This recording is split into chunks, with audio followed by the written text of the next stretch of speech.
What's going on? It's March 8th, and here are the picks of the day. So today we're going to be using reverse line movement to find these picks. And if you haven't heard of reverse line movement before, just check out the description. I've got a little summary there that might help you out, but also just keep watching because I'm going to explain exactly how it works as I go. So take this first game, for example, with the Timberwolves going up against the Cavaliers. You can see here that 71% of the public was betting on the under. And so what they did was they changed the line from over under 210 to over under 207.5. And that makes sense. Whenever the public really likes one outcome over the other, unless there's injuries or something else happening, normally the bookies will adjust the line to make the other side look more appealing. So they're thinking that, okay, if at 210 people love the under, then let's drop it to 207 and let's hope that people click on the over a little bit more. And, the reason they do this is because they want more of a 50-50 split here. They want as much of an even distribution as they can, and bookies do this so that they have a profit too. But reverse line movement is the backwards of that.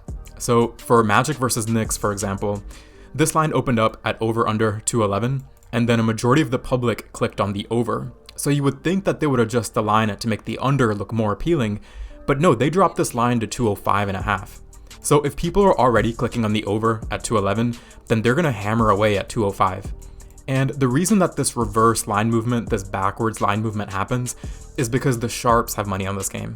So sharp bettors are essentially the bettors with the better track record. They're betting larger amounts, they're winning more, and the bookmakers know exactly who these people are. And whenever they place bets on a game, they take notice. And so in this game, for example, if the sharps are betting on the under, then what the bookmaker will do is they're going to adjust the line to make the other outcome, the outcome that they think will lose, they're going to make this outcome look really appealing. And so they're going to keep dropping this line so that the over looks even better and better.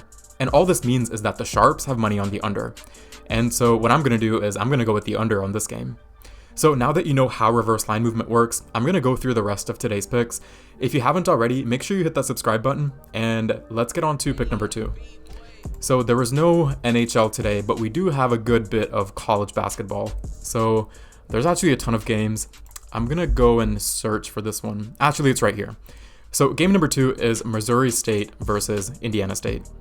So in this game, this line opened up at over under 147.5 with 91% of the public betting on the under. And then they moved the line up to 149.5. So if people are already betting the under at 147, then at 149, they're going to jump all over this. And what this means is that the sharps are betting on the over. And so I would go with the over. I'm going to search for the next game real quick.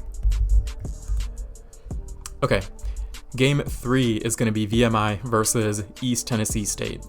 So in this game, it opened up at over under 145.5 with 75% of the public clicking on the under. And then they moved the line up to 146.5. And what this means is that the sharps are betting on the over.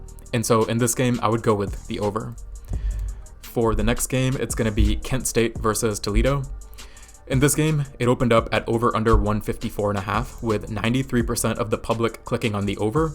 And then they dropped the line to 153.5, making the over look that much more appealing. What this means is that the sharps are betting on the under. And so in this game, I would go with the under. And then we have one more game. Let's see if I can find it real quick. It's going to be Boise State versus San Diego State. So in this game, it opened up at 137.5 over under. 74% of the public clicked on the over. And then they dropped the line to 136.5, making the over look more appealing. What this means is that the sharps are betting on the under. And so I would go with the under. Keep in mind that these lines are going to change throughout the day. It's always a reflection of the betting pattern. And so, the bettors are going to switch sides, and that means that these lines are going to adjust. So just be mindful of that and place your bet knowing that if the line adjusts a little bit too much, then you might be at another disadvantage. So just keep that part in mind. And one last thing is that sharp bettors are just people after all, meaning not every pick is going to be a winning pick.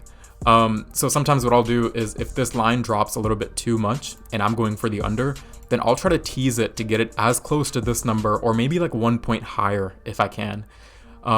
That ends up giving you odds of like minus 130, minus 140. So, the payout isn't great, but you have a much better chance of hitting that bet if you get close to the opening line, as close as you can. So that wraps it up for today's reverse line movement picks. I didn't see any others. And yeah, that's all. Make sure you subscribe if you haven't already, and I'll see you in the next one. Peace.